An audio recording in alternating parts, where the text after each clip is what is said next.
টানাটানির মধ্যে দিয়ে যাচ্ছে দাদা। ছেলেটা বেকার, সবে মেয়েটার বিয়ে দিলাম। আমার অবস্থাটা যে কি আপনাকে কি বলবো দাদা। আপনি আমাকে কয়েকটা দিন সময় দিন দাদা, আমি কথা দিচ্ছি আপনার সব টাকা শোধ করে দেব।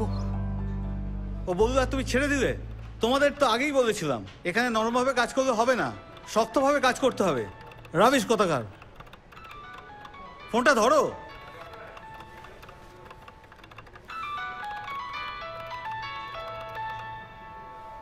ফোনটা ধরো, কি হলো? হ্যালো। গেস হোয়াট, আমার বাড়িতে এখন কেউ নেই, তাই আমি চেঁচিয়ে বলতে পারি আই লাভ ইউ। এখন কি হচ্ছেটা কি? পরে কথা বলছি, আমি এখন বিজি আছি। তোমার কাছে সবকিছুর জন্য সময় আছে, শুধু আমার জন্য নেই না? আচ্ছা ঠিক আছে, একটা শর্তে রাখতে পারি, আমাকে এক্ষুনি একটা ভালো করে বড় করে কিস করো। তুমি যে কি করে এটা করবে আমি বুঝতে পারলাম না। স্যার ওইটাই মেটাচ্ছি। হ্যাঁ তাড়াতাড়ি মেটাও সেটা। হ্যাঁ স্যার ঠিক আছে। হ্যাঁ হ্যাঁ বলো। দাও একটু পরে সামনাসামনি সেটি। বাই।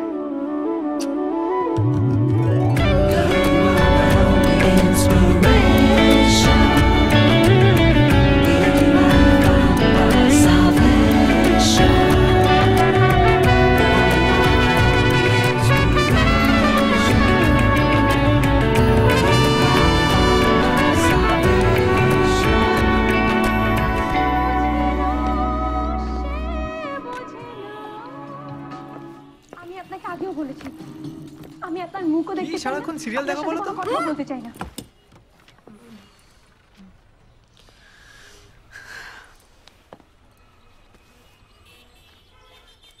এই নাও আমার প্রথম রোজগার। নাও।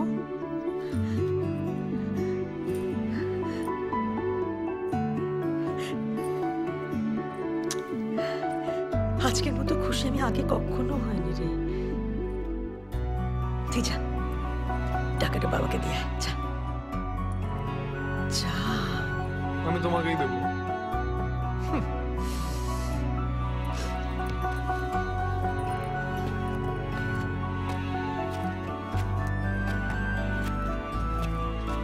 শুনছো? জয়ের প্রথম মাইনে তোমাকে দিতে বললো। এটা আমাকে দিচ্ছ কেন? তোমার ছেলে রোজগারের টাকাটা তোমার কাছেই রাখবো।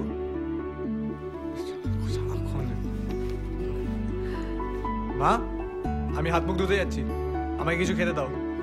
তুই মুখ ধো, আমি দিচ্ছি। টাকাটা ঠাকুরের আসনে ছুঁয়ে আনি। আর হ্যাঁ, আমি মুদির দোকানে টাকাটা দিয়ে দিয়েছি, নিত্যদা জিজ্ঞেস করলে বলে দিও।